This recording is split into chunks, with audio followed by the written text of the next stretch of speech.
बांसवाड़ा डूंगरपुर के लोकप्रिय विधायक, आदिवासियों के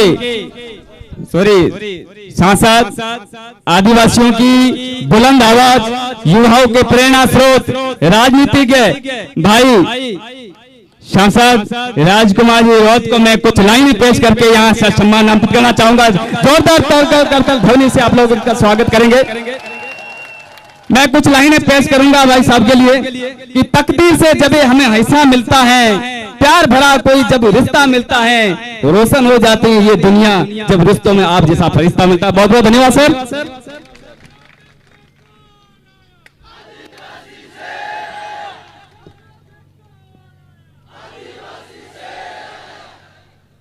सभी साथियों को जय जोहार। थकान हो रही है क्या? पक्का? कैसा महसूस हो रहा है? बहुत शानदार।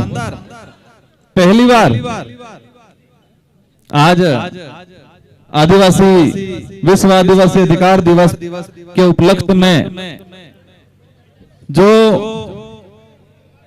हर वर्ष 12-13 सितंबर के आसपास मनाया जाता है, मारवाड़ के साथियों के द्वारा इस क्षेत्र के साथियों के द्वारा इस विश्व आदिवासी अधिकार दिवस के उपलक्ष्य में आयोजित कार्यक्रम, इस कार्यक्रम में एक सुनहरा अवसर मिला आज। ऐसा संजोग बैठा है कि यहां पर हर विचारधारा का साथी बैठा हुआ है। विश्व आदिवासी अधिकार दिवस है, लेकिन हर समाज का साथी यहां बैठा हुआ है, प्रतिनिधित्व करने वाला, इस क्षेत्र का प्रतिनिधित्व करने वाला। हमारे बीच में यहां के सांसद साथी, मेरे लोकसभा के साथी उम्मीदवार अब्दुल बेनीवाल, वो पहुंचे थे लेकिन किसी कारणवश चले गए, वो इस कार्यक्रम के हिस्सा बने।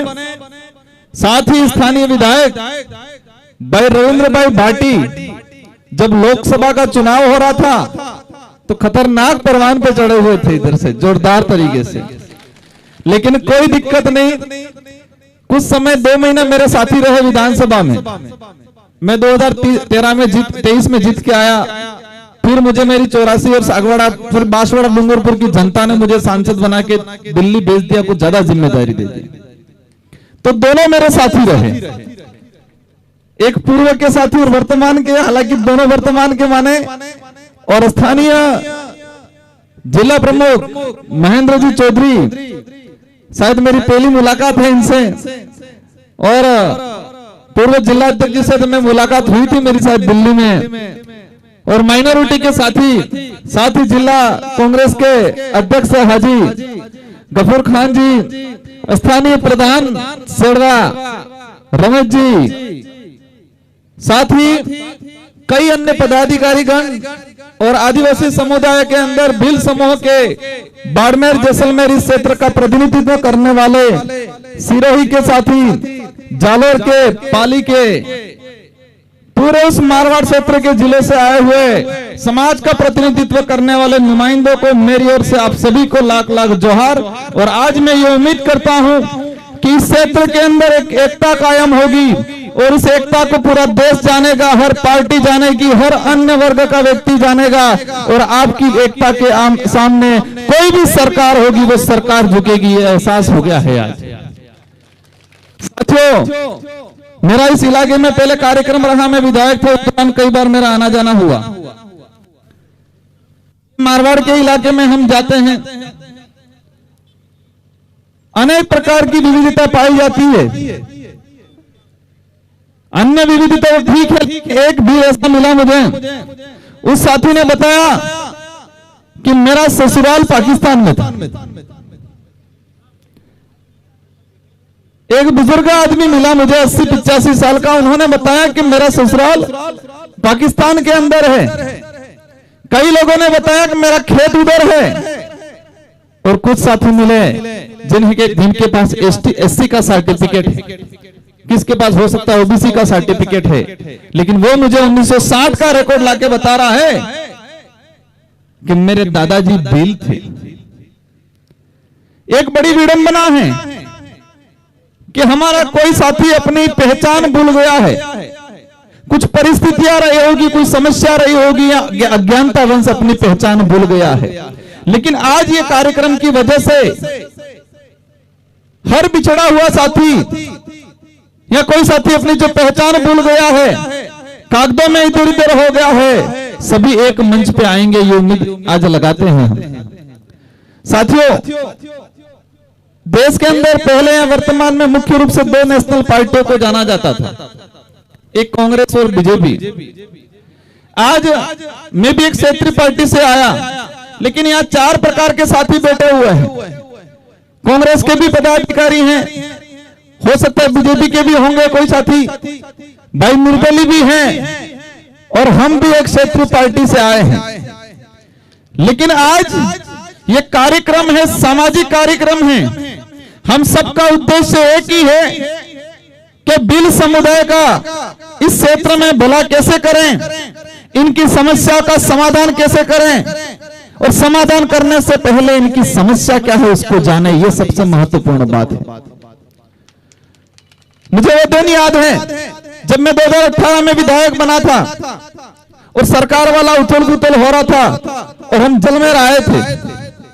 उस समय हमारे जैसलमेर जोधपुर के कोई साथी हमें मिले, मैंने अशोक गहलोत जी से मुलाकात करवाई और ये 2-4 मांगों को लेके, डीटीएसए को लेके, एक एग्रीकल्चर वाली भाई साथी ने बताया था, और दूसरी मांग उन्होंने कही थी हमारा अलग से बोर्ड गठित होना चाहिए। हमने गहलोत जी पे प्रेरित किया था कि इस इलाके के अंदर एसटी के विकास को लेकर अलग से बोर्ड का गठन करना चाहिए, और ये आपके डीटीएसए की बात भी होनी चाहिए। लेकिन गहलोत जी भी काम तो करते हैं, लेकिन थोड़े चालाक तो हैं, उनको जादूगर के रूप में जाना जाता है, नहीं जाना जाता है। लेकिन उन्होंने एक काम जरूर किया। उस दिन कहा, भाई राजकुमार ये आपकी बात।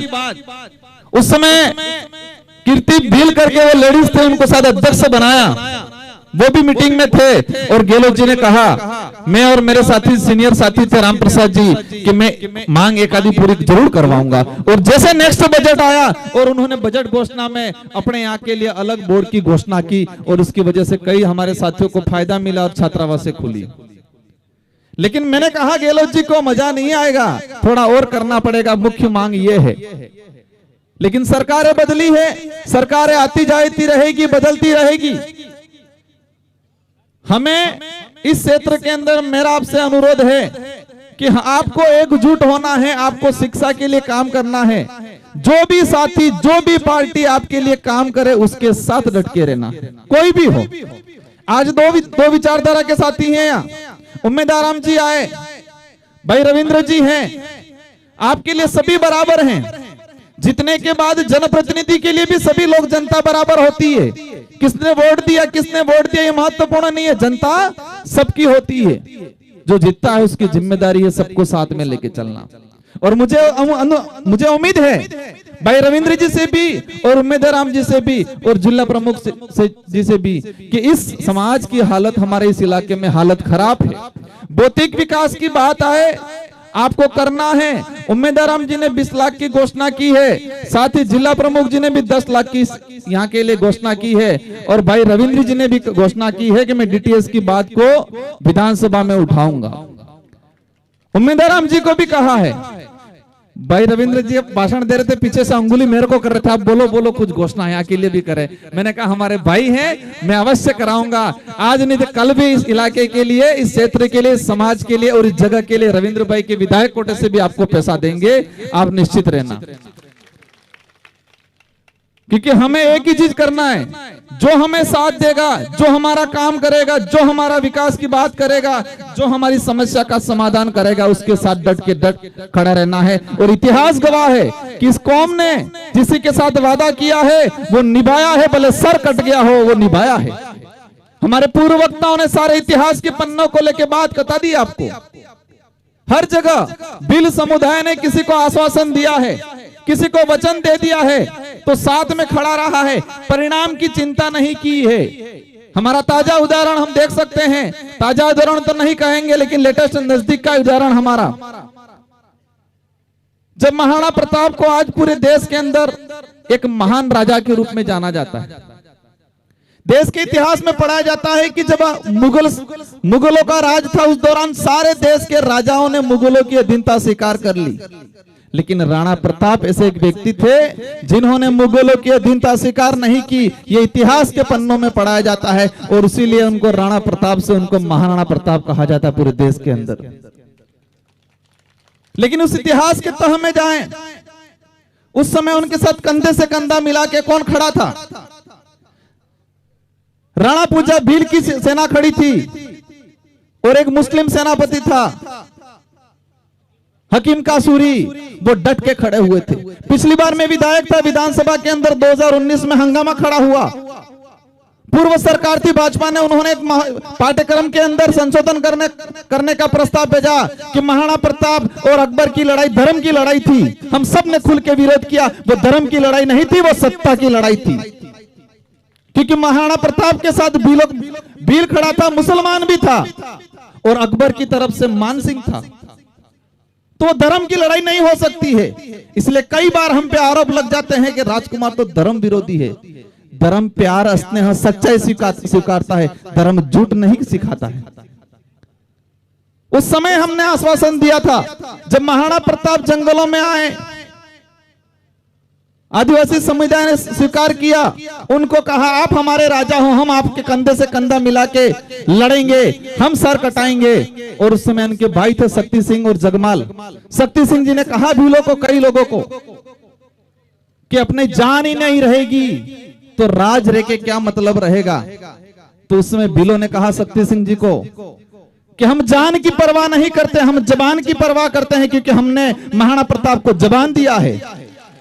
वो शक्ति सिंह और जगमाल दोनों चले गए मान सिंह जी के पास, लेकिन राणा पूजा भील की हाकिम खास सूरी की सेना कहीं नहीं गई और डट के रही। और आज पूरे देश के इतिहास के पन्नों में पढ़ाया जाता है कि राणा प्रताप एक ऐसे व्यक्ति जो मुगलों से नहीं डरे।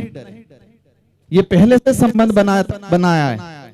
हमें धर्मों में, जातियों में, हमें किसी भी जाति, किसी भी धर्म का कोई विरोध नहीं है, लेकिन कोई धर्म ये सिखाए ये नीच है, ये छूत है, ये नीचा है, ये अछूत है, ये ऊंच है। कोई धर्म ये सिखाए कि महिलाओं के साथ अन्याय होना चाहिए, कोई धर्म ये सिखाए कि आदिवासी दलित के साथ अन्याय होना चाहिए, उस धर्म को हमें स्वीकार नहीं करना है। आज देश के अंदर जो माहौल बना हुआ है, देश में बेरोजगारी की बात नहीं हो रही है, देश में शिक्षा की बात नहीं हो रही है, देश के अंदर भुखमरी की बात नहीं हो रही है, देश के अंदर हमारे जो संसाधन खत्म हो रहे हैं उसकी बात नहीं हो रही है, देश कर्जे में डूबा जा रहा है उसकी बात नहीं हो रही है। जब भी बेरोजगारी की बात होती है, शिक्षा की बात होती है, भुखमरी की बात होती है, ये लोग धर्म पे लाके खड़ा कर देते हैं और धर्म में विवाद खड़ा करने का काम कर देंगे। मुझे आज भी पता है, मैं आज यहाँ बोल रहा हूँ, हमारे पूर्व वक्ताओं ने भी बोला, हमने अच्छी अच्छी बातें कही, लेकिन कुछ मीडिया के लोग ऐसे लाके रख देंगे, धर्म का छोटा सा इशू पकड़ के माहौल बनाने की कोशिश करेंगे। हम किसी का विरोध नहीं करते, लेकिन हम, हमारी आइडेंटिटी है, हमारी पहचान है, उसको बचाए रखना हमारी जिम्मेदारी है। और उस जिम्मेदारी के लिए संविधान भी हमको प्रोटेक्ट करता है, ये हम, हमारा फर्ज है और हम बखूबी इस लाइन को लड़ेंगे, इस लड़ाई को लड़ेंगे। साथियों, आज जो स्थिति बनी हुई है देश के अंदर, आज बांग्लादेश में हो रहा है, गलत हो रहा है, इंसान इंसान को काट रहा है।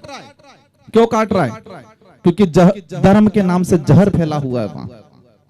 मणिपुर के अंदर आदिवासी मारा गया, मैतेई समुदाय और कुकी समुदाय, दोनों समुदाय आदिवासी आपस में लड़े गए, लड़े ठीक है, आपस में मार के खा रहे, ये कंडीशन बन गई। आपस में एक दूसरे की महिलाओं के साथ अन्याय कर रहे, आप सबने देखा होगा, कहने की जरूरत नहीं है। वो किसकी वजह से हो रहा है? धर्म की वजह से हो रहा है। देश में वर्तमान एक ही माहौल बना हुआ है, जो एसटी, एससी, ओबीसी या दलित या जो भाईचारे से रहने वाला समाज है उसको आपस में लड़ाओ। और वर्तमान में एक बहुत बड़ा मामला हुआ, उस मामले में हमारे आदिवासी भाई भी आपस में लड़ना शुरू कर दिया, थोड़ा वैचारिक रूप से। हुआ कि नहीं हुआ? अभी सुप्रीम कोर्ट का जजमेंट आया, मैंने भी ट्वीट किया और मैंने विरोध किया कि ये सुप्रीम कोर्ट का जजमेंट, ये सुप्रीम कोर्ट का जजमेंट फूट डालो राज करो नीति वाला जजमेंट है। बाड़मेर की तरफ से भी कमेंट आए कि राजकुमार जी थोड़ा गलत बोल रहे हैं। आए कि नहीं आए थे? मुझे तकलीफ नहीं है, क्योंकि आपको इसकी सच्चाई नहीं पता, इसलिए किसी साथी ने किया होगा। वो जजमेंट क्या कह रहा है? वो जजमेंट ये कह रहा है कि कोटे में कोटा करेंगे, क्रिमिनल लागू करेंगे। सुप्रीम कोर्ट का जजमेंट आया, पूरे देश में माहौल बना। अंत में होता क्या है, एसटी एससी के लोग ही आपस में टकराने लग गए। कुछ लोगों ने समर्थन किया, कुछ ने विरोध किया। वो जजमेंट ये कह रहा है कि राजस्थान के अंदर उपजातियों में विभाजन हो जाए, भील अलग हो जाए, गरासिया अलग हो जाए, संथाल अलग हो जाए, सहरिया अलग हो जाए, मीणा अलग हो जाए, डामोर अलग हो जाए। सुनने में अच्छा लगता है, लेकिन राजस्थान के अंदर ही मीणाओं का अलग हो गया, स्वीकार है, अच्छा लगेगा हमको, क्योंकि हमको अवसर मिलेगा। लेकिन बिलों का अलग हुआ तो बाड़मेर वाले बिल डूंगरपुर वालों से लड़ेंगे कि नहीं लड़ेंगे? क्या डूंगरपुर वालों की कंपटीशन बाड़मेर वाले कर पाएंगे पढ़ाई के मामले में? ये कभी पॉसिबल नहीं है और ये लोग करेंगे भी नहीं। लेकिन आपस में देश लेवल पे जो एकता बन रही है हमारी, उस एकता को तोड़ने का काम कर रहे हैं ये लोग। हमारे खेरवाड़ा और ऋषभदेव के भाई जो भील हैं, लेकिन कागजों में आज मीणा बन के बैठे हुए हैं, वो कहां जाएंगे? हमने लंबे समय से डिमांड कर रहे हैं, मैंने ट्वीट किया था, अगर सच में इस पिछड़े समुदाय को, रेगिस्तान इलाके के पिछड़े हमारे भील भाइयों को रिजर्वेशन देना है, या डूंगरपुर के क्षेत्र को, या शहर या बारा के क्षेत्र को अगर सच में प्रशासनिक सेवा में आपको देना है, या किसी भी सेवा में अगर फायदा देना है, तो आपको क्षेत्र के आधार पर बंटवारा करो। डीटीएस की मांग अपने क्षेत्र के आधार पर ही है। रेगिस्तान इलाके के अंदर रहने वाले ट्राइबलों को अलग से रिजर्वेशन दिया जाए, वहां से लगा के सिरोही तक का इलाका अलग से छटनी कर दिया जाए। इसके अंदर जितने एसटी की संख्या है 12% में से अगर 4% 5% है, 5% अलग कर दिया जाए। वो ठीक रहेगा कि आपस में लड़ने वाला ठीक रहेगा? यहाँ के हमारे बिलों को मिलेगा, लेकिन मध्य प्रदेश के अंदर तो बिल बाहर हो रहा है। आपस में लड़ाने का। सेकंड नंबर पे कह रहे क्रिमिनल लागू करेंगे, मार साहब बन गए नौकरी, उनके बच्चों को आरक्षण नहीं मिलेगा, ये कह रहे हैं। अब आरक्षण पे कुटाराघात होगा तो मार साहब लड़ाई लड़ेंगे, आपको जागरूक कराएंगे। आज ये कार्यक्रम सफल बनाया, हम सबको बुलाया। ये शिक्षित वर्ग, नौकरी पेशे वाला वर्ग नहीं होता क्या हमको यहाँ बुलाते? ये हम आपको और हम सबको मिलाने का काम, इन सबको हमको मिलाने का काम शिक्षित वर्ग, नौकरी वाले पेशे वाले लोगों ने किया ना जी। लेकिन वो सुप्रीम कोर्ट का जजमेंट कह रहा है क्रिमिनल लागू करेंगे, जो एक बार जिसको नौकरी मिल गई उसके बच्चों को नहीं मिलेगी। अब मार साहब तो नौकरी लग गए, तो मार साहब इनके बच्चों को क्या बनाने के लिए तैयारी करा रहे हैं? या तो आरएस बनाएंगे, आईएएस बनाएंगे, डॉक्टर बनाएंगे, उसके लिए तैयारी करवा रहे हैं। अब 3rd ग्रेड बन गए, अब बच्चा कुछ नहीं बनेगा। जब आरक्षण पे कुठाराघात होगा, सबसे पहले पता किसको लगेगा? जो गांव में खेती कर रहा है उसको पता चलेगा, कि पढ़ा लिखा नौकरी कर रहा है उसको पता चलेगा। मुझे एक बात बताओ कि जब भी आरक्षण पे कुठाराघात हुआ तो सबसे पहले किसको पता चलेगा? जो नौकरी कर रहा है, समझदार है, उसको पता चलेगा। गांव में मजदूरी कर रहा है उसको पता चलेगा। और नौकरी वालों को पता चला कुठाराघात हो रहा है, लेकिन इसको ये दिमाग में आएगा वैसे मेरे को नहीं मिलने वाला है, आपको बताएगा और नहीं बताएगा, आप लड़ पाओगे? देश के हालात ऐसे हैं। मैंने भी लोकसभा में क्वेश्चन लगा के निकलवाया है। जितने IIT कॉलेज हैं, जितने जो IIT हैं, इन IIT में एसटी का प्रतिनिधित्व 0.60% है।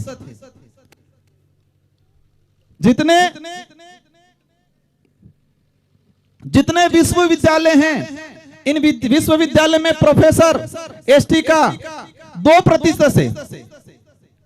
इसी कंडीशन एससी की है।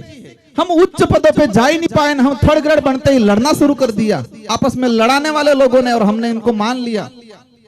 हमें ओनली फॉर डीटीएस चाहिए, यही चाहिए ना।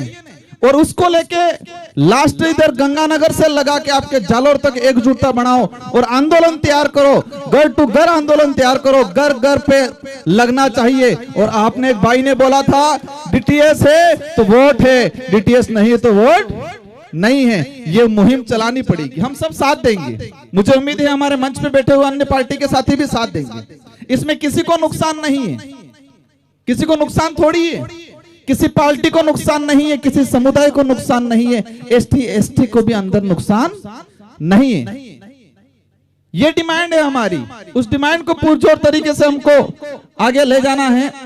साथियों, देश के अंदर जो माहौल बना हो, जल जंगल जमीन के हम नारे लगाते बात करते, लेकिन जमीनों के जो हाल हैं, पिछले 5 साल के अंदर टाइगर प्रोजेक्ट के नाम से पूरे देश के अंदर 2.5 से 3 लाख आदिवासियों को रिकॉर्डली विस्थापित किया गया। रिकॉर्डली कागजों में सरकार का आंकड़ा है। अब आप समझ लो, रिकॉर्डली अगर 3 लाख आदिवासी विस्थापित हुए तो जो वहां पर बिलाना या फॉरेस्ट में बिना रिकॉर्ड के कितने लोग रह रहे होंगे? जस्ट डबल संख्या मान लो, 5 लाख आदिवासी लगभग पिछले 5 सालों के अंदर टाइगर प्रोजेक्ट के नाम से विस्थापित हो गए।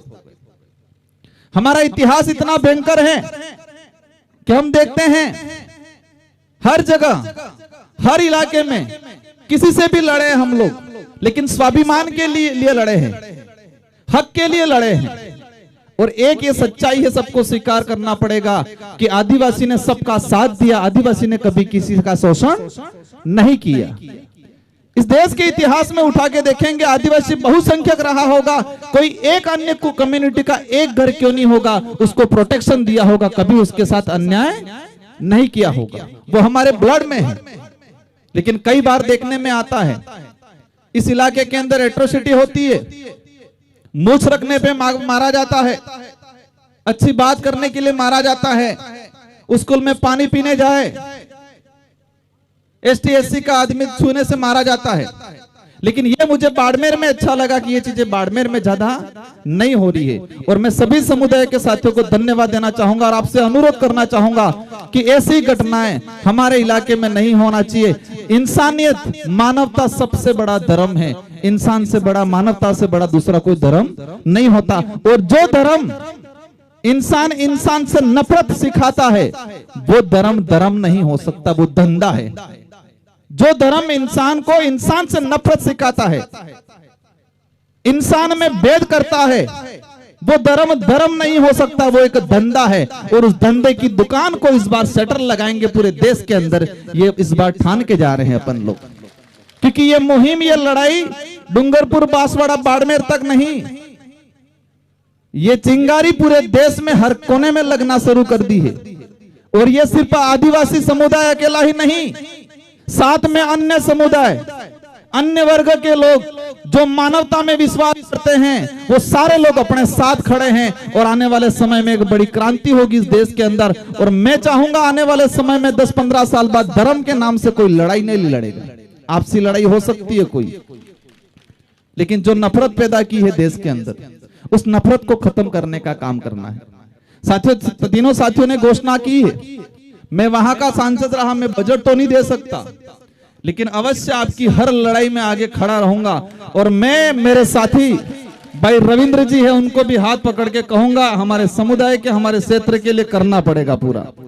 जिला प्रमुख जी हैं, साथ ही हमारे सांसद महोदय हैं, उनको भी कहूंगा। और मुझे उम्मीद है कि मेरी बात को, आप सबकी बात को ये नहीं टालेंगे और आपका हर काम करेंगे। इन्हीं शब्दों के साथ आप सबको खूब खूब धन्यवाद। हमारे बच्चों को पढ़ाओ। अगर हम भी पढ़े नहीं होते तो आज यहाँ नहीं आते। मैं पढ़ा लिखा नहीं होता, मैं विधायक बना दिया होता, यहाँ सांसद बना दिया होता, मैं विधायक गिरी सांसद गिरी नहीं निभा पाता। इसलिए बच्चों को पढ़ाओ।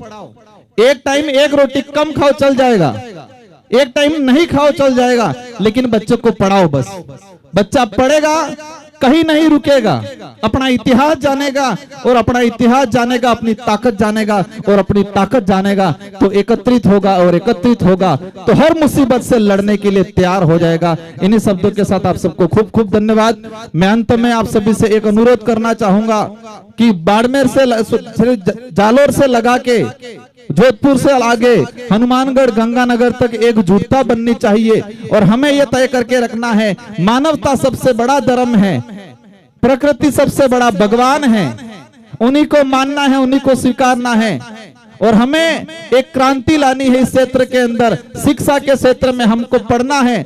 आज भले भील कमजोर है यहाँ, लेकिन 15-20 साल बाद यहाँ हर गांव में एक IAS अधिकारी निकले, ऐसा प्रयास करना है हम सब को मिलके। इन्हीं शब्दों के साथ आप सबको धन्यवाद। जय जोहार, जय भील प्रदेश, जय संविधान, जय भारत।